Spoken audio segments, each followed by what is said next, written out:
Hey guys, how's it going? It's Al. Week 10. We're into double digits. We're halfway through my season. My season doesn't end at the 17 or 18 week mark. I got to go through the playoffs. I got to go to the conference. I got to go to the Super Bowl. So the NFL DFS season on DraftKings just kind of rolls on, and we're basically approaching my halfway mark. Week 10. God, I love the way that the thumbnails look when it's the Chargers or the Rams. And that's not LA bias. Just blue and yellow are really cool colors, and they pop when you put them in a thumbnail. So I guess you know who we're going to build this stack with. As you do every single week on this video, we take a lineup building exercise of how I like to look at building tournament lineups. Basically, we're going to double stack a quarterback. We're going to have a bring back player on the other team. We're going to secondary stack in that lineup to get as much correlation as possible, because through those two things, we're going to fill 6 spots in our lineup, and it's much easier to be right about 2 things than it is 6. And if you followed all of my pick'em plays on Underdog this season, it's much easier to win a 2-player pick'em than it is a 5-player pick'em for obvious reasons. So if we can hit that stack, if we can hit that double with a bring back, if we can hit that secondary, it propels so many of our lineups up into the money. Or if you're playing single entry, it gives you that opportunity to get way ahead of the pack. And you have to be willing to risk it all, right? Well, that's not going to give me a good floor. There's no point in floor. We attack ceiling. We don't want a min cash on this channel. We want the big cash on this channel. So you have to be willing to risk coming in the bottom 10% so that you can possibly get a chance to come in the top 1 or 5%, because all that money is in the top 10 of every tournament. So thank you guys for being here. Drop a like on the video, subscribe to the channel, ring the notifications bell, leave me a reply down below, and let's go. He's a legend. I want to take a couple seconds. This video is brought to you by the fine folks over at EstablishTheRun.com. If you wanted to get a discount on their NBA package with NBA season in full swing right now, you can head over to smizzle.tv/ETR. That link is down below in the pinned comment. It is the first comment. If you click on comments on mobile, or if you just scroll down, if you're watching this on desktop or your laptop, that is where the link resides. That'll get you 10% off.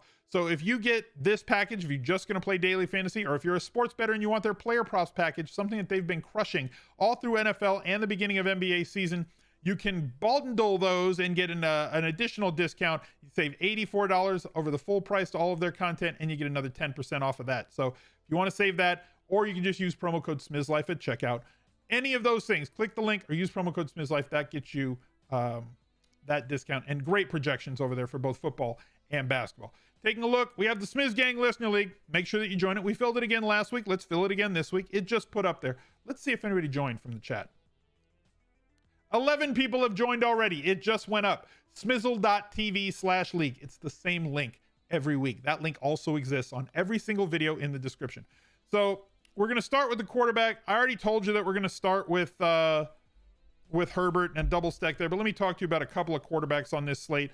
There's a few games that are really, really high scoring. I think a lot of people are going to want to play Josh Allen this week just because he's Josh Allen, coming off of a bad game and playing up against the New York Jets, who we've attacked the Jets with running backs all season, and rightfully so. They've given up by far the most points to opposing running backs on DraftKings, but like Buffalo doesn't really commit to the run.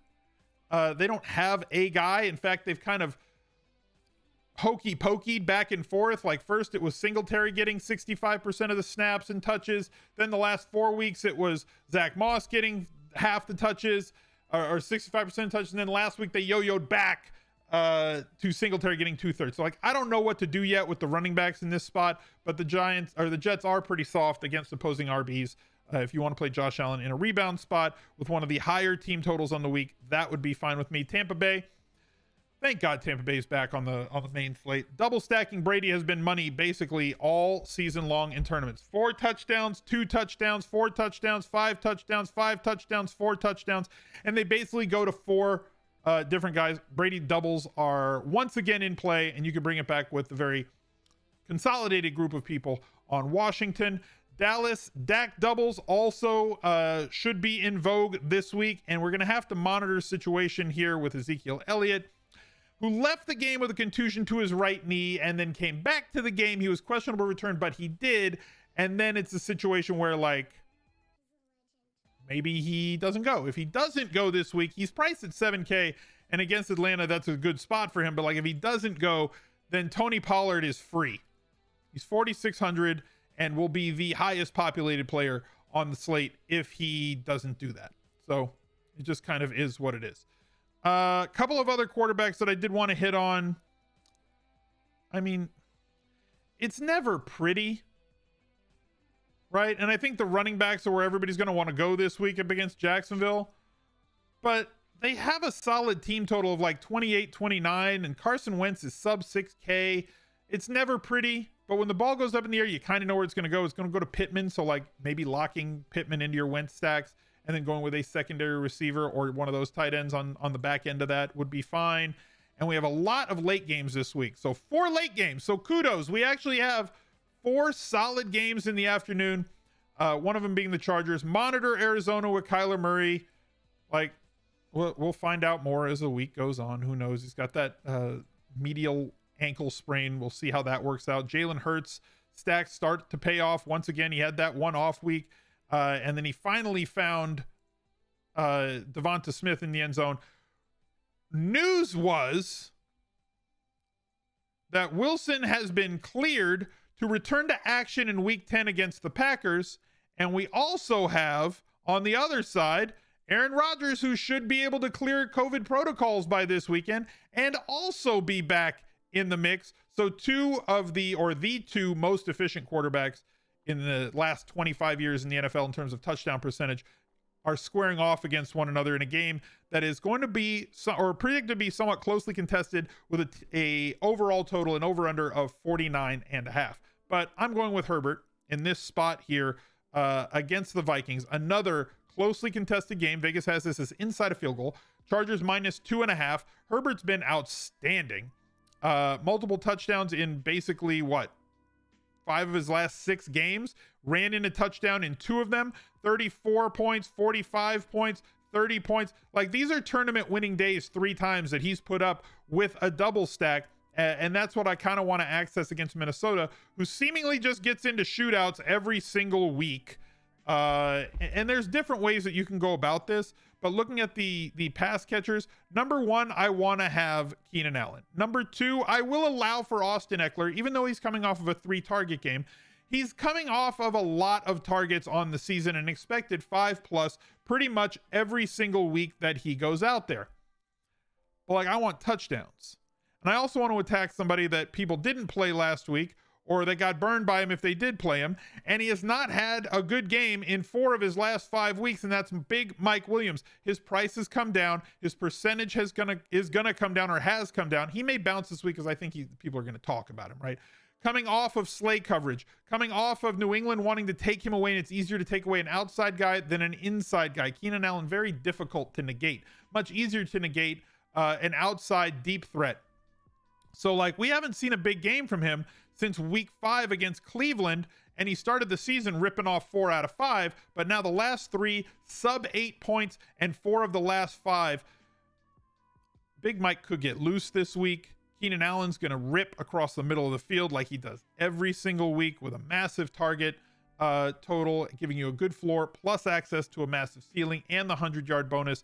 Williams can do it on any one play. Herbert is outstanding. Yeah, there are plenty of great bring back plays. We're going to have to wait for more value to see if we can do like a mega stack with somebody like Jefferson or somebody like Thielen as the week goes on. Or if you wanted to bring this back with Dalvin Cook, as the Chargers have been kind of bad against opposing running backs, like one of the most giving teams to opposing running backs in the league. But again, to go with like a mega stack like this with this much salary, we'd have to find a lot of value, and it just hasn't materialized yet because it's Monday. So once again, we're going with Tyler Conklin. 7 targets again last week, 5 catches again last week. Loads of usage, allows us to do what we have to do. And if he happens to wander into the end zone against these Chargers, we have another smash where he should get, if he gets into the end zone, you're talking 15 to 20 fantasy points. And at tight end, 15 to 20 fantasy points is amazing, considering the league leader in terms of fantasy points per game at the position as Travis Kelce sits at like just under 17 fantasy points or DraftKings points per game. So if you can get that out of a 3K player, massive. Taking a look at running back now. There's a lot. Look, I love this week already. I can tell just at first glance that things are going to be better, right? Like the sun is shining.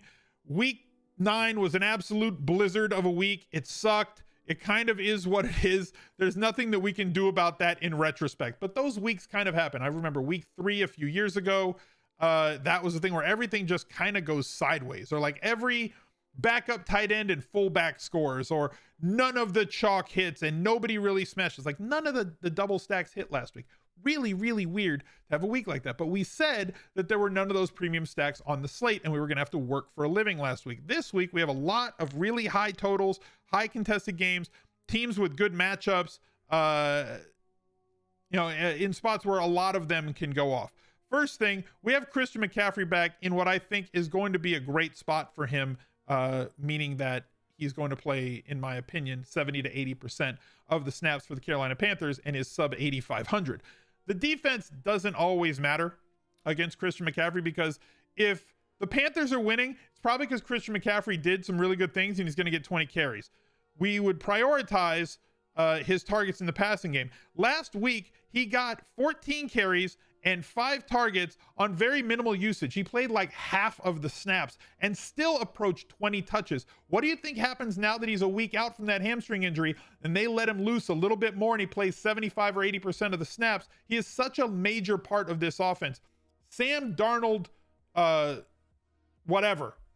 The ball is very easy to get into the hands of McCaffrey, whether it be a handoff or a quick dump off pass, whether in a route or a quick release to Christian McCaffrey. So his floor is stellar. His ceiling is massive.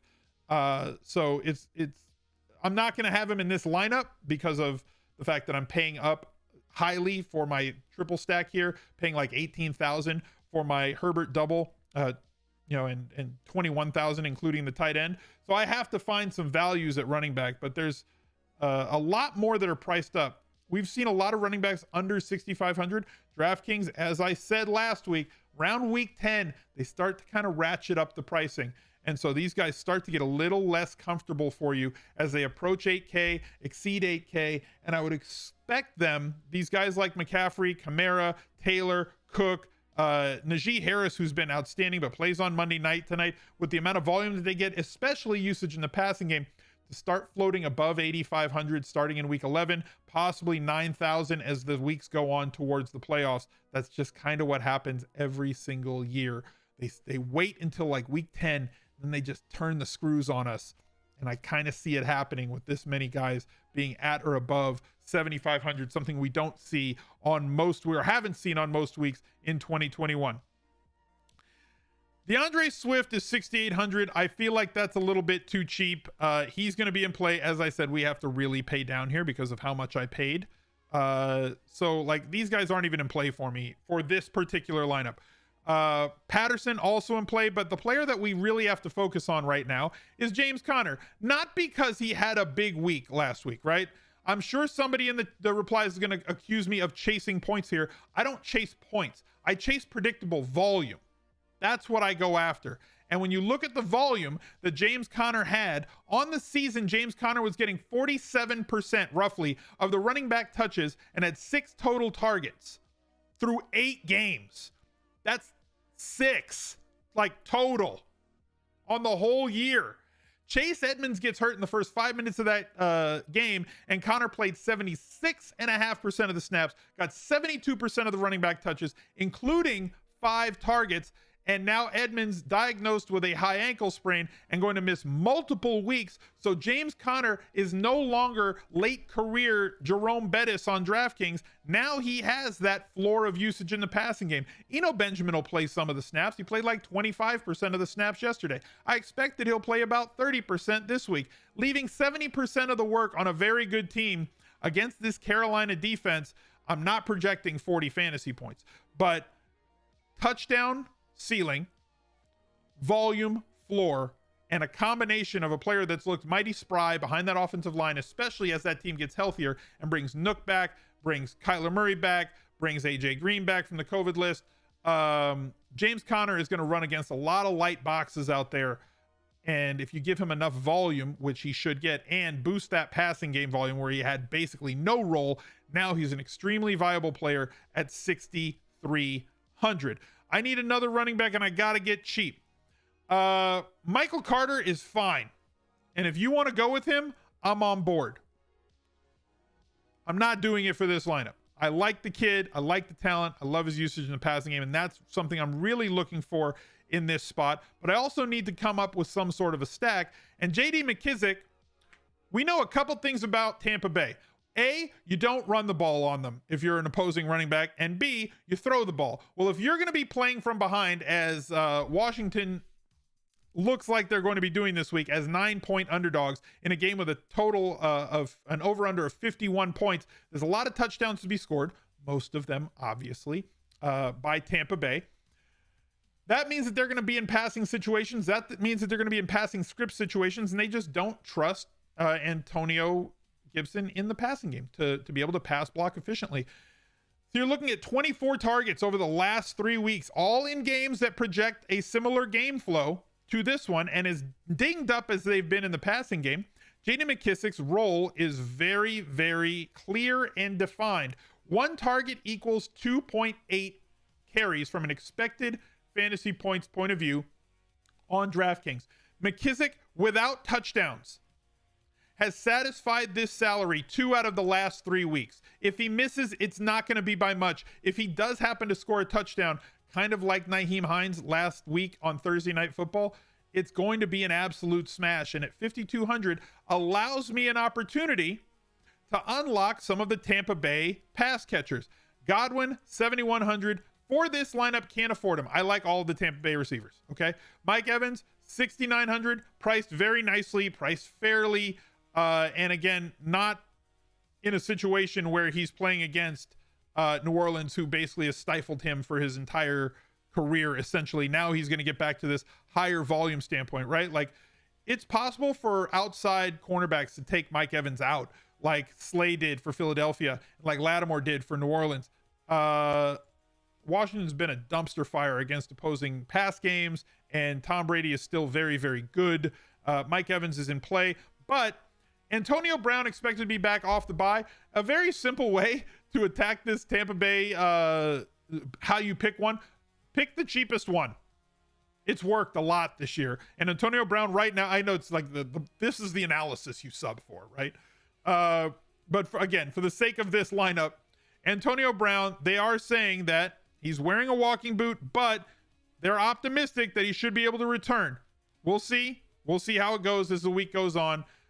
For right now, that's where it is. If he's not available, that opens up once again Tyler Johnson at 3,300, who's gotten 8 targets over the last 2 weeks.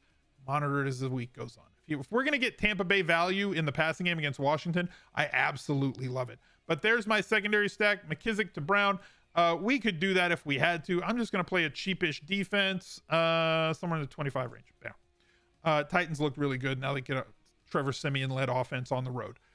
So that leaves us with a flex play, and we've got roughly 5,500 left. Not going to go with Gibson here.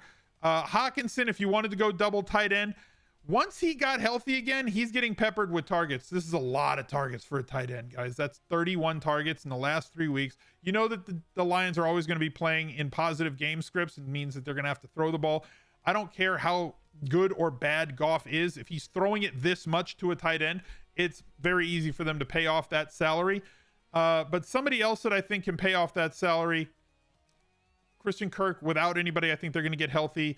Julio Jones, I don't know, just locked into like 4 or 5 targets. Tournament play only, but like really, really low floor.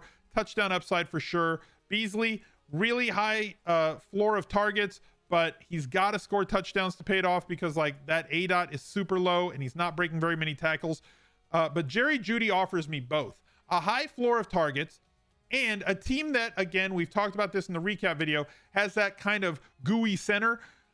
Slay is going to be matched up on one of the outside guys. I would assume it's going to be Cortland Sutton, which means that you have to kind of look inside if you're the Denver Broncos. Yeah, the running game is some way that you can attack them, but like I don't want to go with the two-headed monster. for a first look lineup, and there's more upside in paying for receivers. Jerry Jeudy gives me that floor targets running most of his routes out of the slot and has the big playability of a route runner with the speed and agility that he has. And again, 2 weeks now out, 8 targets last week, a long of 25. If he busts one against Philadelphia, especially getting those extra targets, as Slay has done a fantastic job of subtracting points. Philadelphia as a whole has done a great job of subtracting points from exterior wide receivers, guys that run outside the hashes, but they do have that kind of gooey center. So I'm going to plug in Jerry Jeudy here for this lineup as a one-off. Herbert, double stack, bringing it back with Conklin. I've got Antonio Brown and McKissick. Monitor that injury as the week goes on. Jerry Jeudy in the flex. Titans defense at 2,600. Kind of like it. I liked last week's too, that had Lamar Jackson with Marquise Brown. We'll see if this one does as well. Best of luck to you. Look out for another video right there. He's a legend.